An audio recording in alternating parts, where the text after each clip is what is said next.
तो गाइस आज की इस वीडियो में हम सरवाइव करने वाले हैं एक ऐसे आइलैंड पर जहां पर दूर दूर तक पानी ही पानी है और हमें सरवाइव करने हैं पूरे 100 डेज, वो भी एक हार्डकोर वर्ल्ड में जहां पर एक छोटी सी गलती भी मेरी जान ले सकती है। तो इन 100 डेज में मुझे 3 इंपॉर्टेंट चीज़ें करनी है। सबसे पहले तो मुझे अपने लिए एक प्यारा सा घर बनाना है, दूसरा मुझे अपने लिए फुल नेदरराइट का आर्मर बनाना है और आखिर में मुझे एंडर ड्रैगन को भी ख़त्म करना है। तो क्या मैं सरवाइव कर पाऊंगा इस आइलैंड पर, जानने के लिए आपको भी मेरे साथ चलना होगा मेरी इस जर्नी में। तो चलिए शुरू करते हैं अपनी इस जर्नी को। तो गाइस डे 1 को मैं स्पॉन हुआ एक ऐसे आइलैंड पर जहां पर एक पेड़ के अलावा चारों तरफ पानी ही पानी था। तो सबसे पहले तो मैंने अपने लिए वुड कलेक्ट करना स्टार्ट कर दिया और फिर मैंने अपने लिए कुछ बेसिक टूल्स बनाए। क्योंकि मेरे आइलैंड पर एक ही ट्री था इसलिए मैंने लीव्स को तोड़ना स्टार्ट कर दिया, जिससे मुझे कुछ सैपलिंग्स मिली और फिर मैंने उन सैपलिंग्स को भी प्लांट कर दिया। सैपलिंग्स को प्लांट करने के बाद मैंने ग्रास को हटाना स्टार्ट कर दिया, जिससे मुझे कुछ सीड्स मिले और फिर मैंने उन सीड्स को भी प्लांट कर दिया। क्योंकि मेरे पास फूड की बहुत ज़्यादा कमी थी इसलिए मैं ओशन में गया और वहाँ पर जाके मैंने काफ़ी ज़्यादा फिशेस को मारा और काफ़ी ज़्यादा फूड कलेक्ट किया। फिशेस को मारते मारते रात होगी तो मैं जल्दी से अपने आइलैंड पर गया और वहाँ पर जाके मैंने देखा कि मेरे कुछ ट्रीज़ भी ग्रो हो चुके थे, इसलिए मैंने थोड़ी सी वुड कलेक्ट की। और अब क्योंकि मैं सो नहीं सकता था इसलिए मैंने डिग डाउन करना स्टार्ट कर दिया और सोचा कि थोड़ी देर माइनिंग कर ली जाए। माइनिंग करते हुए मुझे कुछ कोल मिला तो मैंने उस कोल को माइन कर लिया। कोल को माइन करते वक्त मुझे वहाँ पर एक क्रीपर मिला जो कि बस ब्लास्ट होने ही वाला था, लेकिन मैंने उसे जल्दी से मार दिया। उसके बाद मैंने अपने टूल्स को स्टोन में अपग्रेड किया और डिग डाउन करना स्टार्ट कर दिया। तभी मुझे कुछ आयरन मिला तो मैंने उस आयरन को भी जल्दी से माइन कर लिया। आयरन को माइन करने के बाद मैंने अपने लिए फर्नेस बनाया और फिर मुझे जितना भी आयरन मिला था मैंने उस सारे आयरन को स्मेल्ट होने के लिए रख दिया। आयरन को स्मेल्ट करने के बाद मैंने अपनी पिकेक्स को आयरन में अपग्रेड किया और फिर मैंने दोबारा से अपनी माइनिंग को कंटिन्यू कर दिया। थोड़ी ही देर माइनिंग करने के बाद मुझे कुछ और आयरन मिला तो मैंने उस आयरन को भी कलेक्ट कर लिया और उसके बाद मैं माइनिंग कर ही रहा था और तभी मुझे कुछ गोल्ड दिखाई दिया तो मैंने उस गोल्ड को भी जल्दी से कलेक्ट कर लिया। उसके बाद मुझे जितना भी आयरन और गोल्ड मिला था मैंने उस सबको स्मेल्ट करने के लिए रख दिया। क्योंकि मेरे पास आयरन की थोड़ी कमी थी इसलिए मैंने अपना आधा आर्मर गोल्ड का बना लिया और आधा आर्मर आयरन का। और अब गाइस फाइनली हमारा आर्मर भी कंप्लीट हो चुका था। तो इसके बाद मैंने अपने फूड को स्मेल्ट कर लिया और उसके बाद मैंने डायमंड को माइन करने के लिए डिग डाउन करना स्टार्ट कर दिया। काफ़ी ज़्यादा नीचे आने के बाद मैंने डायमंड की माइनिंग स्टार्ट कर दी और तभी मुझे लगा कि डीप स्लेट को तोड़ने में काफ़ी ज़्यादा टाइम लग रहा है, इसलिए मैंने अपना क्राफ्टिंग टेबल रखा और जल्दी से मैंने कुछ ट्रैप डोर्स बनाए और फिर मैंने ट्रैप डोर लगाकर 1 ब्लॉक की माइनिंग करना स्टार्ट कर दी। थोड़ी ही देर माइनिंग करने के बाद मुझे कुछ डायमंड्स मिले तो मैंने उन डायमंड्स को जल्दी से कलेक्ट कर लिया। उसके बाद मैंने डे 4 से डे 7 तक अपनी डायमंड की माइनिंग को कंटिन्यू रखा और तभी मुझे काफ़ी ज़्यादा डायमंड्स मिले। और अब गाइस फाइनली हमारे पास 16 डायमंड्स हो चुके थे, लेकिन अभी भी ये काफ़ी ज़्यादा कम थे क्योंकि इनसे हमारा आर्मर क्राफ्ट नहीं हो सकता था। डायमंड की माइनिंग करते हुए मुझे एक केव मिली जिसको मैंने एक्सप्लोर करना स्टार्ट किया। केव को एक्सप्लोर करते हुए मुझे वहाँ पर एक स्केलेटन मिला जिसको मैंने अपनी स्वॉर्ड से मार दिया। थोड़ी ही देर एक्सप्लोर करने के बाद मुझे वहाँ पर एक लावा का पूल मिला और उसके साथ ही कुछ ऑब्सीडियंस भी थे, इसलिए मैंने अपने लिए एक डायमंड की पिकेक्स क्राफ्ट की और फिर मैंने ऑब्सीडियंस को माइन करना स्टार्ट कर दिया। ऑब्सीडियंस को माइन करने के बाद मैंने दोबारा से केव को एक्सप्लोर करना स्टार्ट कर दिया और तभी मुझे एक माइन शाफ्ट मिली। माइन शाफ्ट में जाने के बाद वहाँ पर मुझे कुछ लावा मिला तो मैंने उसे अपनी बकेट कलेक्ट कर लिया। उसके बाद मैंने माइन शाफ्ट से स्ट्रिंग को कलेक्ट करना स्टार्ट कर दिया ताकि मैं अपना बेड भी बना सकूं। और फिर माइन शाफ्ट को एक्सप्लोर करते हुए मुझे कुछ ज़ॉम्बीज़ मिले तो मैंने उन ज़ॉम्बीज़ को भी जल्दी से मार दिया। उसके बाद मैंने दोबारा से स्ट्रिंग को कलेक्ट करना स्टार्ट कर दिया और तभी मुझ पर कुछ केव स्पाइडर्स ने हमला कर दिया, जिससे काफ़ी मुश्किल से मैं अपनी जान बचाकर भाग गया। केव स्पाइडर से जान बचाने के बाद मैंने दोबारा से माइन शाफ्ट को एक्सप्लोर करना स्टार्ट कर दिया और तभी मुझे कुछ डायमंड्स मिले तो मैंने जल्दी से उन डायमंड्स को माइन कर लिया। उसके बाद डे 12 को फाइनली मैं अपने आइलैंड पर वापस आ गया और मैंने देखा कि मेरे सब ट्रीज भी ग्रो हो चुके थे और जो सीड्स मैंने प्लांट किए थे वो भी ग्रो हो चुके थे। तो सबसे पहले तो मैंने अपने लिए डायमंड का आर्मर बनाया और फिर मैंने अपने लिए एक डायमंड की स्वॉर्ड बनाई और उसके बाद मैंने कुछ चेस्ट बनाकर जितना भी सामान मुझे माइनिंग से मिला था मैंने उस सब सामान को स्टोर करवा दिया। उसके बाद मेरे जितने भी ट्रीज ग्रो हो चुके थे मैंने उन सब से वुड को कलेक्ट किया और दोबारा से उनकी सैपलिंग्स को रीप्लांट कर दिया। रात हो रही थी तो मैंने जल्दी से अपने लिए बेड क्राफ्ट किया और फिर मैं सो गया। सुबह उठते ही मैंने अपने लिए एक बोट क्राफ्ट की और फिर मैंने ओशन को एक्सप्लोर करना स्टार्ट कर दिया। थोड़ी ही देर एक्सप्लोर करने के बाद मुझे एक शिपरेक दिखा। वहाँ पर मुझे एक चेस्ट मिली जिसमें कुछ पेपर्स थे तो मैंने उन पेपर्स को कलेक्ट कर लिया। उसके बाद मैंने दोबारा से ओशन को एक्सप्लोर करना स्टार्ट कर दिया। थोड़ी ही देर एक्सप्लोर करने के बाद मुझे एक और शिपरेक मिला तो मैं जल्दी से उस शिपरेक में गया और ये शिपरेक पिछले से काफ़ी ज़्यादा अच्छा था क्योंकि यहाँ पर मुझे 3 चेस्ट मिली जिसमें काफ़ी ज़्यादा अच्छा सामान मुझे मिला जिसको मैंने कलेक्ट कर लिया। उसके बाद मैंने एप्पल खाकर अपनी भूख मिटाई और दोबारा से ओशन को एक्सप्लोर करना स्टार्ट कर दिया। थोड़ी ही देर एक्सप्लोर करने के बाद मुझे एक और शिपरैक मिला जिसमें से मुझे कुछ चेस्ट मिली, तो मैंने उनमें से सारे सामान को कलेक्ट कर लिया। और यहाँ पर मुझे एक चीज़ नहीं मिली, वो थी स्पर्स वुड, तो मैंने इसको भी कलेक्ट कर लिया। उसके बाद मैंने दोबारा से एक्सप्लोर करना स्टार्ट कर दिया और तभी मुझे कुछ ऐसा दिखा जो हमारी जर्नी को काफ़ी ज़्यादा आगे लेकर जा सकता था, और वो था शुगर केन। तो मैंने जल्दी से उस शुगर केन को कलेक्ट कर लिया और अपने आइलैंड पर वापस आ गया। आइलैंड पर वापस आने के बाद मैंने अपने शुगर केन को प्लांट कर दिया और फिर मैंने अपने सीड्स को दोबारा से रीप्लांट किया और अपने फार्म को भी थोड़ा सा एक्सटेंड किया। उसके बाद मैंने जल्दी से पोर्टल बनाया और मैं चला गया नेदर में। नेदर में हमारा पोर्टल काफ़ी अच्छी जगह पर खुला जहाँ पर कोई भी खतरा नहीं था, इसलिए मैंने नेदर को एक्सप्लोर करना स्टार्ट कर दिया। एक्सप्लोर करते हुए ही मुझे कुछ गोल्ड मिला, तो मैंने उस गोल्ड को माइन कर लिया और उस गोल्ड के नीचे ही कुछ नेदर क्वार्ट्ज थे, तो मैंने उनको भी जल्दी से माइन कर लिया। उसके बाद मैंने दोबारा से एक्सप्लोर करना स्टार्ट कर दिया और तभी मुझे एक रेड बायो मिली जहाँ पर कुछ होगलिन्स थे और इनसे हमें काफ़ी ज़्यादा लेदर मिल सकता था, इसलिए मैं जल्दी से वहाँ पर गया और मैंने होगलिन्स को मारना स्टार्ट कर दिया। बहुत सारे होगलिन्स को मारने के बाद अब मेरे पास काफ़ी ज़्यादा लेदर और फूड हो चुका था, इसलिए मैं जल्दी से पोर्टल की तरफ गया और अपने आइलैंड पर वापस आ गया। वापस आने के बाद मुझे जितना भी सामान नेदर से मिला था मैंने उस सब को अपनी चेस्ट में स्टोर कर दिया और उसके बाद मैंने अपने फूड को स्मेल्ट होने के लिए रख दिया। अब बारी थी अपने आइलैंड को थोड़ा बड़ा करने की, इसलिए मैंने ट्रीज को रिमूव करना स्टार्ट कर दिया और अपने आइलैंड को भी फ्लैट करना स्टार्ट कर दिया।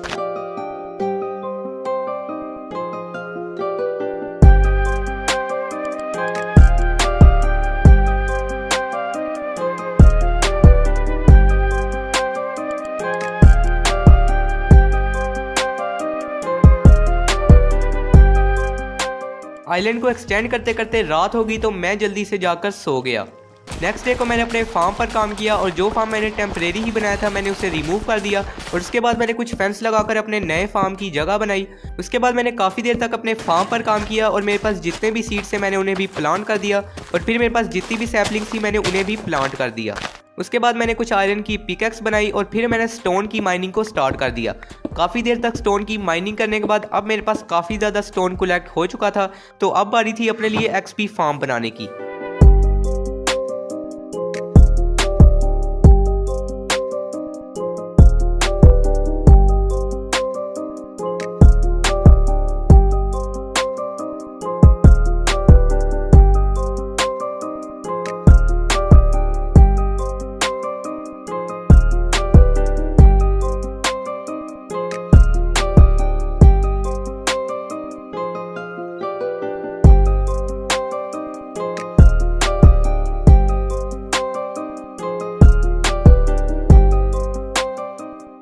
फाइनली गाइस अब हमारा एक्सपी फार्म भी कंप्लीट हो चुका था, तो इसके बाद मैं यहाँ से बाहर गया और फिर मैंने पानी में जंप लगा दिया।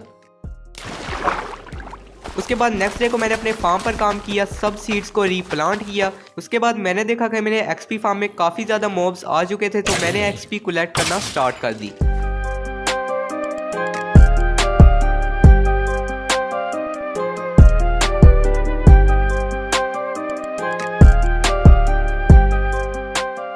काफ़ी दिनों तक एक्सपी कलेक्ट करने के बाद अब बारी थी अपने लिए एक इंचेंटमेंट टेबल बनाने की, इसलिए मैंने कुछ डायमंड्स माइन किए। उसके बाद मैं नेदर में गया और वहाँ पर जाके मैंने कुछ लावा बकेट्स कलेक्ट की और उसके बाद मैं अपने आइलैंड पर वापस आ गया। वापस आने के बाद मैंने जितनी भी लावा बकेट्स कलेक्ट की थी मैंने उन्हें पानी में डालकर ऑब्सीडियन बनाया और फिर मैंने ऑब्सीडियंस को माइन करना स्टार्ट कर दिया। ऑब्सीडियंस को कलेक्ट करने के बाद मैंने देखा कि अब रात हो चुकी थी, तो मैं जल्दी से जाकर सो गया। नेक्स्ट डे होते ही मैंने जितना भी शुगर केन अभी तक प्लांट किया था मैंने उस सब को कलेक्ट किया। उसके बाद मेरे पास जितना भी लेदर था मैंने उससे बुक्स क्राफ्ट की और फिर मैंने अपने लिए इंचेंटमेंट टेबल बनाया। इंचेंटमेंट टेबल बनाने के बाद मैंने उसे एक अच्छी सी जगह पर प्लेस किया और अब बारी थी इसके साइड पर बुक शेल्फ्स लगाने की, तो मेरे पास जितने भी बुक शेल्फ्स क्राफ्ट हुए मैंने इसके साइड पर लगा दिए। बुक शेल्फ्स को कंप्लीट करने के लिए मेरे पास पेपर की और लेदर की काफ़ी ज़्यादा कमी थी, इसलिए मैंने अपने शुगर केन को दोबारा से प्लांट कर दिया। उसके बाद मैं नेदर में गया और वहाँ पर जाके मैंने दोबारा से होगलिन्स को मारना स्टार्ट कर दिया। काफ़ी देर तक होगलिन्स को मारने के बाद अब मेरे पास लेदर कलेक्ट हो चुका था, तो मैं जल्दी से वापस गया और वापस जाके मैंने अपने शुगर केन को कलेक्ट किया। उसके बाद मैंने बुक शेल्फ्स बनाकर अपने इंचेंटमेंट टेबल को कंप्लीट किया और अब बारी थी अपने आर्मर को इंचेंट करने की, इसलिए मैंने अपने आर्मर को रिमूव किया और फिर मैंने अपने आर्मर को इंचेंट करना स्टार्ट किया। और गाइस जैसे ही मैंने अपनी चेस्ट प्लेट को इंचेंटमेंट के लिए रखा और तो मैंने देखा कि मुझे उस पर प्रोटेक्शन 4 मिल गई, जो कि गाइस काफ़ी ज़्यादा अमेजिंग थी। उसके बाद गाइस मैंने अपनी लेगिंग्स को भी इंचेंट किया जिस पर मुझे प्रोटेक्शन 3 मिली और फिर गाइस मैंने अपने हेलमेट को इंचेंट किया जिस पर मुझे ब्लास्ट प्रोटेक्शन 4 मिल रही थी और उसके साथ ही गाइस मुझे उसके ऊपर एक्वा इंफिनिटी भी मिली। फिर गाइस मैंने अपने बूट्स को इंचेंट किया जिस पर मुझे डेथ स्ट्राइडर 3 के साथ प्रोटेक्शन 4 मिली। और फिर गाइस मैंने अपनी स्वॉर्ड को इंचेंट किया जिस पर मुझे बेन ऑफ आर्थ्रोपोड 4 मिली और उसके साथ ही गाइस मुझे अनब्रेकिंग 3 भी मिल गई। उसके बाद गाइस मैंने अपनी पिकेक्स को इंचेंट किया जिस पर गाइस मुझे काफी ज्यादा अमेजिंग इंचेंटमेंट्स मिली। वो थी गाइस अनब्रेकिंग 3 और एफिशिएंसी 4, जो कि गाइस मेरे लिए काफी ज्यादा अमेजिंग थी। आर्मर को इंचेंट करने के बाद अब बारी थी अपने लिए एक प्यारा सा घर बनाने की। इसलिए मेरे आइलैंड पर जितने भी ट्रीज ग्रो हो चुके थे मैंने उन सब से वुड को कलेक्ट करना स्टार्ट कर दिया। वुड को कलेक्ट करने के बाद मेरे आइलैंड पर जहाँ पर भी सैंड थी मैंने वहाँ पर भी डर्ट लगाई और अपने आइलैंड को बिल्कुल अच्छी तरह से फ्लैट किया। और उसके बाद मैंने अपना घर बनाना स्टार्ट कर दिया।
फाइनली गाइज डे 45 को हमारा ये ब्यूटीफुल सा हाउस तैयार हो चुका था और गाइज देखने में भी ये काफ़ी ज़्यादा अच्छा लग रहा था। और अब गाइज बारी थी अपने आर्मर को नेदरराइट में कन्वर्ट करने की।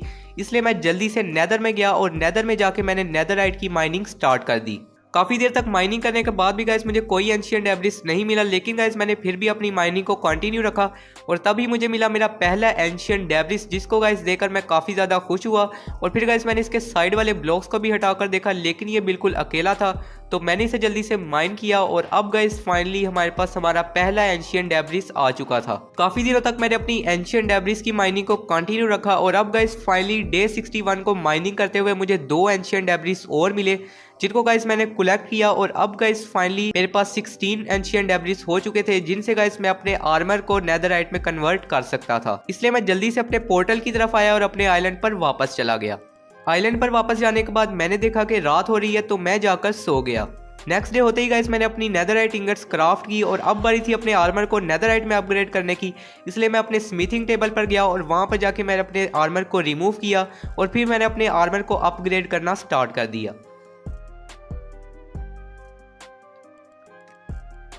अपने सारे आर्मर को अपग्रेड करने के बाद मैंने उसे एक्विप किया और अब गाइस फाइनली हमारा नेदरराइट का आर्मर कंप्लीट हो चुका था। और अब गाइस ये देखने में भी काफ़ी ज़्यादा अच्छा लग रहा था और गाइस हम काफ़ी ज़्यादा पावरफुल हो चुके थे। और अब गाइस मुझे लग रहा था कि एंडर ड्रैगन को ख़त्म करने का भी टाइम आ चुका है। इसलिए गाइस सबसे पहले तो मैंने अपने फार्म पर काम किया और फिर मैंने सीड्स को रीप्लांट किया। उसके बाद मैंने अपने लिए ब्रेड क्राफ्ट की और फिर मेरे पास जितने भी सीड्स थे मैंने उन्हें चेस्ट में स्टोर कर दिया। ये सब करने के बाद मैं अपने पोर्टल में गया ताकि मैं जल्दी से नेदर फोर्ट्रेस ढूंढ सकूं। नेदर फोर्ट्रेस ढूंढते ढूंढते काफ़ी ज़्यादा दिन बीत गए थे और अब गाइस फाइनली डे 70 को मुझे मिला मेरा पहला नेदर फोर्ट्रेस। और गाइस ये देखने में भी काफ़ी ज़्यादा बड़ा लग रहा था, इसलिए मैं जल्दी से नेदर फोर्ट्रेस में चला गया। फोर्ट्रेस में जाने के बाद मैंने उसे एक्सप्लोर करना स्टार्ट कर दिया और तभी गाइस मुझे वहाँ पर कुछ नेदर वार्ड्स मिले, तो मैंने उन्हें जल्दी से कलेक्ट कर लिया और फिर मैंने सोल सैंड को भी कलेक्ट कर लिया ताकि मैं इसे ओवरवर्ल्ड में भी ग्रो कर सकूं। उसके बाद मैंने दोबारा से फोर्ट्रेस को एक्सप्लोर करना स्टार्ट कर दिया और तभी मुझे वहाँ पर कुछ वीदर स्केल्टन्स मिले और वहाँ पर एक ब्लेज भी था। वीदर स्केल्टन्स ने मुझ पर काफ़ी ज़्यादा अटैक किया, लेकिन फाइनली मैंने उन्हें भी मार दिया। उसके बाद मैं ब्लेज के पास गया और उसे भी जाकर मैंने मार दिया। ब्लेज को मारने के बाद मुझे एक चेस्ट मिली जिसमें मुझे एक सैडल मिली, उसे मैंने कलेक्ट कर लिया। उसके अलावा गाइस उसमें कुछ भी खास सामान नहीं था, इसलिए मैंने उधर ही छोड़ दिया और मैंने दोबारा से फोर्ट्रेस को एक्सप्लोर करना स्टार्ट कर दिया। थोड़ा ही आगे जाने के बाद मुझे कुछ और ब्लेज मिले, तो मैंने उनको भी मारकर ब्लेज रोड कलेक्ट कर ली। काफ़ी ज़्यादा ब्लेज रोड कलेक्ट करने के बाद मैं फोर्ट्रेस से बाहर आ गया और तभी मुझे मिला एक क्रिम्सन फॉरेस्ट। वहाँ पर जाके मैंने बोट बनाई और एंडरमैन्स को उनमें बिठाकर मारना स्टार्ट कर दिया। एक एंडरमैन को मारने के लिए मैंने बोट रखी, लेकिन वो बोट में बैठ ही नहीं रहा था, इसलिए मैंने उसकी आंखों में देखा और फिर उसने मुझ पर अटैक किया। लेकिन मैंने उसे जैसे ही स्वॉर्ड मारी तो वो बोट में बैठ गया, जिसके बाद मैंने उसे भी मार दिया। अब गाइस फाइनली मेरे पास एंडर पर्ल और ब्लेज रोड दोनों ही थी, इसलिए मैं जल्दी से अपने पोर्टल की तरफ वापस आ गया। वापस आने के बाद मेरी जितनी भी वीट ग्रो हो चुकी थी मैंने उस सबको कलेक्ट किया और फिर मैंने उसके सीड्स को दोबारा से रीप्लांट कर दिया। उसके बाद मैंने अपने लिए ब्रेड क्राफ्ट की ताकि मुझे फूड की कोई भी कमी ना हो। उसके बाद मैं क्राफ्टिंग टेबल पर गया और वहाँ पर जाकर मैंने काफ़ी ज़्यादा ब्लेज पाउडर बनाया। ब्लेज पाउडर बनाने के बाद मैंने अपनी एंडर पर्ल को भी क्राफ्टिंग टेबल पर रखकर काफ़ी ज़्यादा आई ऑफ एंडर बना ली। आई ऑफ एंडर क्राफ्ट करने के बाद मैंने उसे थ्रो किया और मैंने देखा कि वो मेरे पोर्टल के पीछे की तरफ ही इशारा कर रही थी और अच्छा था कि ये टूटी भी नहीं, क्योंकि गाइस मेरे पास पहले ही आई ऑफ एंडर काफ़ी ज़्यादा कम थी। इसलिए मैंने अपनी बोट को रखा और जल्दी से मैं चला गया स्ट्रॉन्ग होल्ड को ढूंढने के लिए। काफ़ी दिनों तक स्ट्रॉन्ग होल्ड को ढूंढने के बाद अब गाइस फाइनली मुझे स्ट्रॉन्ग होल्ड की लोकेशन भी मिल चुकी थी, इसलिए मैंने जल्दी से डिग डाउन करना स्टार्ट किया और अब गाइस फाइनली मैं स्ट्रॉन्ग होल्ड में पहुंच चुका था, इसलिए मैंने जल्दी से पोर्टल रूम को फाइंड करना स्टार्ट कर दिया। पोर्टल रूम को फाइंड करते हुए ही मुझे वहाँ पर एक चेस्ट मिली, जिसमें से मुझे कुछ खास सामान तो नहीं मिला, लेकिन मैंने जैसे ही उसके आगे वाले डोर को ओपन किया तो वहाँ पर काफ़ी ज़्यादा ज़ॉम्बीज़ थे जिनको मैंने मार दिया। ऐसा तो गाइस मेरे साथ पहली दफ़ा हुआ था कि इतने दिनों तक ढूंढने के बाद भी मुझे पोर्टल रूम नहीं मिल रहा था और अब तो गाइस मुझे ऐसा लग रहा था कि शायद इस स्ट्रॉन्ग होल्ड में पोर्टल रूम है ही नहीं। लेकिन गाइस फिर भी मैंने अपनी तलाश जारी रखी और तभी गाइस इतने दिनों तक ढूंढने के बाद फाइनली मुझे पोर्टल रूम मिल चुका था, इसलिए मैंने जल्दी से सिल्वर फिश के स्पॉनर को तोड़ा और उन्हें मार दिया। उसके बाद गाइस मैंने सब सिल्वर फिश को मारने के बाद जल्दी से पोर्टल पर गया और वहाँ पर गाइस जाके मैंने देखा कि पहले से ही वहाँ पर 3 आई ऑफ एंडर लगी हुई थी, इसलिए मैंने अपनी आई ऑफ एंडर को निकाला और जल्दी से एक एक फ्रेम के अंदर आई ऑफ एंडर को लगाना स्टार्ट कर दिया। लास्ट वाली आई ऑफ एंडर को लगाने के बाद अब गाइस फाइनली हमारा पोर्टल स्टार्ट हो चुका था और अब गाइस फाइनली बारी थी एंडर ड्रैगन को जाकर ख़त्म करने की, इसलिए मैंने अपनी स्वॉर्ड को अपने हाथ में लिया और जल्दी से पोर्टल में चला गया। एंड में जाने के बाद मैंने ऊपर की तरफ डिग करना स्टार्ट कर दिया। ऊपर आके मैंने देखा एंडर ड्रैगन को जो अपने पर फैलाए हुए उड़ा था और अब मेरे ख्याल से इसकी मौत आ चुकी थी, तो यहीं से शुरू होती है मेरी और एंडर ड्रैगन की फाइट।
फाइनली गाइस डे 99 को हमने मार लिया था एंडर ड्रैगन को और गाइस इसे मारना काफ़ी ज़्यादा मुश्किल था। इतना भी मुश्किल नहीं था लेकिन काफ़ी ज़्यादा आसान भी नहीं था। और अब गाइस फाइनली एंडर ड्रैगन को भी हमने ख़त्म कर लिया था और हमने अपना तीसरा गोल भी अचीव कर लिया था। इसके बाद मैंने एक्सपी को कलेक्ट करना स्टार्ट कर दिया और देखते ही देखते गाइस मेरे लेवल 70 के भी पार हो गए। एक्सपी कलेक्ट करने के बाद मैं पोर्टल में गया और अपने वर्ल्ड में वापस आने के बाद मैंने देखा कि गाइस डे 100 का सूरज निकल रहा था और इसी तरह गाइस मैंने सरवाइव कर लिए थे पूरे 100 डेज इस आइलैंड पर, वो भी हार्डकोर में। वही आइलैंड जो कुछ दिनों पहले काफी ज्यादा सुनसान था, लेकिन अब वो कुछ ऐसा दिख रहा था। तो गाइस उम्मीद है कि आपको ये वीडियो अच्छी लगी होगी। अगर आपको ये वीडियो अच्छी लगी है तो जल्दी से लाइक का बटन दबा दें, और अगर आप चैनल पर न्यू है तो चैनल को सब्सक्राइब कर लें, क्योंकि गाइस इसी तरह की अमेजिंग वीडियोस मैं आपके लिए लाता रहता हूँ। और गाइस अगर आप चाहते हैं कि इसी आइलैंड पर मैं 200 डेज सर्वाइव करूँ तो कमेंट्स में ज़रूर बताइएगा। तो गाइस मिलते हैं इसी तरह की एक और अमेजिंग वीडियो में, तब तक के लिए गुड बाय।